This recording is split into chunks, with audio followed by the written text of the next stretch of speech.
একজন মুসলিমের উপর তখনই জাকাত ফরজ হবে যখন তার কাছে নিসাব পরিমাণ সম্পদের মালিক হয়ে থাকবেন 1 বছরের মধ্যে। তো আজকের এই ভিডিওতে এই বিষয়টা নিয়ে শেয়ার করব। ভিডিওটা খুবই গুরুত্বপূর্ণ এবং হেল্পফুল হবে। এবং কাদের ক্ষেত্রে কত টাকা জাকাত দিতে হবে আপনার স্বর্ণ রূপা বা জমি জমা বা সম্পত্তি ফ্ল্যাট এগুলো থাকলে। ভিডিওটা লাইক শেয়ার করে আরও মানুষকে জানিয়ে দিবেন বিষয়টি বন্ধুরা। এবং কে কোথায় থেকে ভিডিওটি দেখছেন ভিডিওর কমেন্ট বক্সে লিখে জানাবেন। ইসলামী শরিয়া অনুসারে সাধারণত সোনা রূপা নগদ অর্থ ব্যবসায়ী মাল এবং বিক্রির উদ্দেশ্যে রাখা সম্পত্তি সব মিলিয়েই কিন্তু জাকাত হিসাব করতে হয়। তো সেই হিসাবে আপনার কাছে যদি 7.5 তোলা বা 7.5 ভরি স্বর্ণ থাকে, কোনো কোনো ক্ষেত্রে এটাকে 87.48 গ্রাম বলা হয়, বা এর চেয়ে বেশি যদি আপনার কাছে স্বর্ণ থাকে, রূপার পরিমাণ 52.5 তোলা বা ভরি, এবং সেক্ষেত্রে গ্রামের দিক থেকে দেখতে গেলে 612.36 গ্রাম বা এর চেয়ে বেশি পরিমাণ থাকলে। আর যদি আপনার টাকায় যেটা হিসাব করতে চান বা সম্পদে, যদি কারো কাছে নগদ টাকা, ব্যাংকের টাকা, ব্যবসার মালামাল, সোনা রূপা ইত্যাদি মিলিয়ে 52.5 তোলা রূপার মূল্যের সমান বা বেশি হয়, তাহলে নিসাব পরিমাণ সম্পদ ধরা হয়, তখন তার উপর জাকাতটা ফরজ হয়। আর যে সকল সম্পদের উপর জাকাত দিতে হয়, নগদ টাকা, স্বর্ণ বা রূপা, ব্যবসার পণ্য, ব্যাংকের সঞ্চয়, শেয়ার ইনভেস্টমেন্ট, বাণিজ্যিক সম্পদ যেমন দোকানের পণ্য, আর যে সকল জিনিসের উপর জাকাত দিতে হয় না, বসবাসের বাড়ি, ব্যবহারের গাড়ি, ব্যক্তিগত ব্যবহারের জিনিস, কাপড় চোপড় ইত্যাদি। সাধারণত 1 চন্দ্র বছর অবহিত কিন্তু হতে হয় আপনি যদি জাকাত দিতে চান। কেননা নিসাব পরিমাণ সম্পদ থাকলে 1 পূর্ণ চন্দ্র বছর হিজরি অনুযায়ী 12 মাস অতিবাহিত হতে হবে।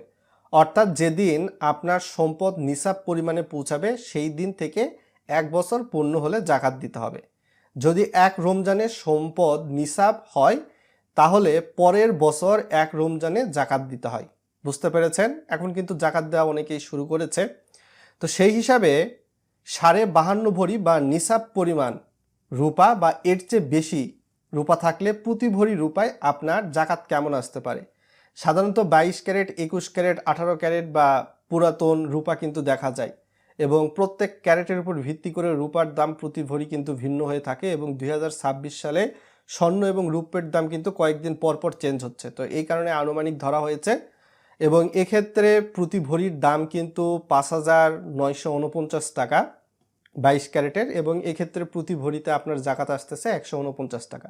আর 21 ক্যারেটের হলে প্রতি ভরির দাম আসতেছে রূপা 5,715 টাকা, এবং প্রতি ভরিতে জাকাত আসতেছে 143 টাকা।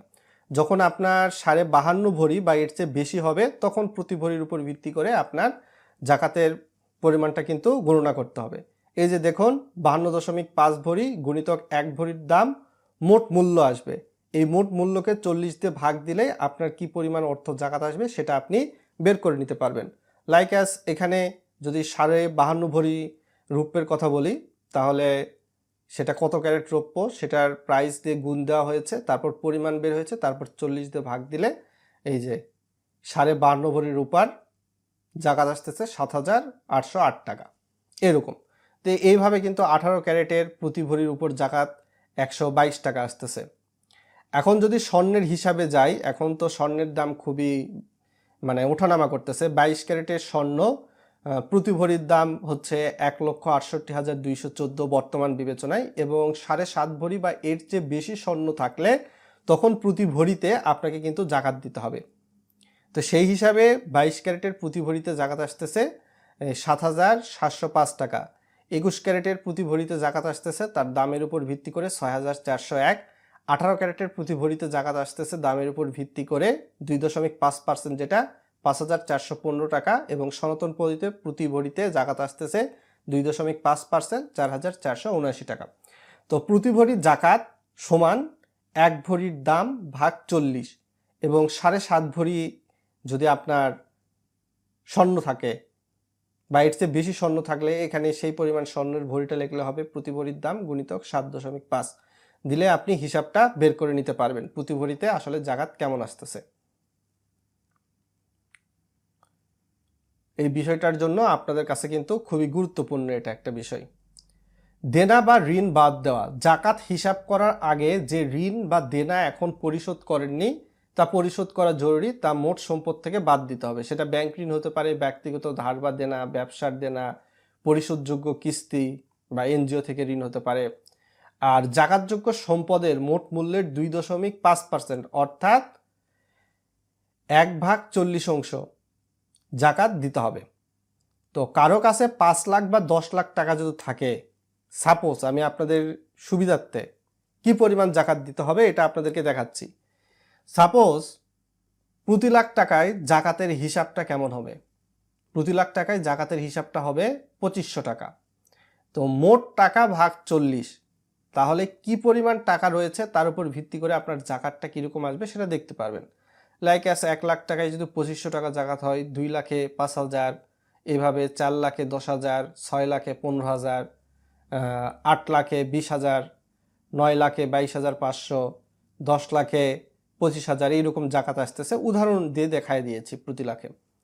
এবং এটা কিন্তু নিসাব পরিমাণ সম্পদ 1 বছর যদি আপনার থাকে তখন জাকাত দিতে হবে। 1 বছরের মধ্যে যদি না থাকে সেক্ষেত্রে কিন্তু প্রযোজ্য হবে না।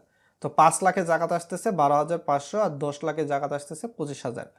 নিসাব পরিমাণ সম্পদ 1 বছর থাকতে হবে, যেটা আগেই বলে দিয়েছি। এখন কথা হচ্ছে জাকাত কাকে দিবেন। বর্তমানে গরিব, মিসকিন, অতি দরিদ্র, জাকাত আদায়ের কর্মী, তারপর নতুন মুসলিম, দাস মুক্তির জন্য, এখন তো আর ওই সিস্টেম নাই, আগের যুগে দাস মুক্তির ক্ষেত্রে সিস্টেম ছিল, এখন তো এটা নাই। তারপর ঋণগ্রস্ত ব্যক্তি, আল্লাহর পথে জিহাদের জন্য মুসাফির, এদেরকে জাকাত। তো উদাহরণস্বরূপ নিট সম্পদ 1 লক্ষ টাকা হলে তার উপর জাকাত হবে 1 লক্ষ গুণিতক 2.5 সমান 2500 টাকা, বা 1 লক্ষ ভাগ 40 যেটা আসবে সেই পরিমাণ টাকা জাকাত হবে। 1 লক্ষ ভাগ 40 দিলেও এখানে 2500 টাকায় আসবে। সাধারণত জাকাত হিসাবের ধাপ আপনাদেরকে বলতেছি আরেকবার। স্বর্ণ, রৌপ্য, টাকা এবং ব্যবসার পণ্য এবং সম্পদের উপর দেনা থাকলে বাদ দিবেন। নিসাব অতিক্রম করেছে কিনা সেটা দেখতে হবে। সম্পদের 2.5% বা 1/40 পরিমাণ জাকাত নির্ধারণ করুন এবং নির্ধারিত খাতে তা বিতরণ করতে হবে। তো আপনারা চাইলে ম্যানুয়ালিভাবে জাকাত ক্যালকুলেশন করতে পারেন, অথবা গুগলে গিয়ে সরাসরি সার্চ দিতে পারেন আজ সুন্নাহ জাকাত ক্যালকুলেটর। লিখলে সরাসরি আপনাদের সামনে কিন্তু আজ সুন্নাহ ফাউন্ডেশনের অটোমেটিক জাকাত ক্যালকুলেটর চলে আসবে। এখানে যে প্রশ্নগুলো দেওয়া রয়েছে এই প্রশ্নের উপর ভিত্তি করে আপনি উত্তর দিবেন। যেই পরিমাণ সম্পদ আপনার কাছে আছে সেটা টাকাতে বা ব্যাংকে বা সঞ্চয়পত্রে বা আপনার শেয়ারে যদি বিনিয়োগ থাকে কোথাও, তো সেই বিষয়গুলোর উপর তার পরবর্তীতে নিচের স্টেপ অনুসরণ করলে আপনি দেখতে পারবেন যে আসলে আপনার জন্য কত টাকা জাকাত দেওয়া ফরজ। তো এটাই ছিল বিস্তারিত বিষয়। তো আপনার জাকাত আপনি দিচ্ছেন কিনা অবশ্যই ভিডিওর কমেন্ট বক্সে লিখে জানাতে পারেন।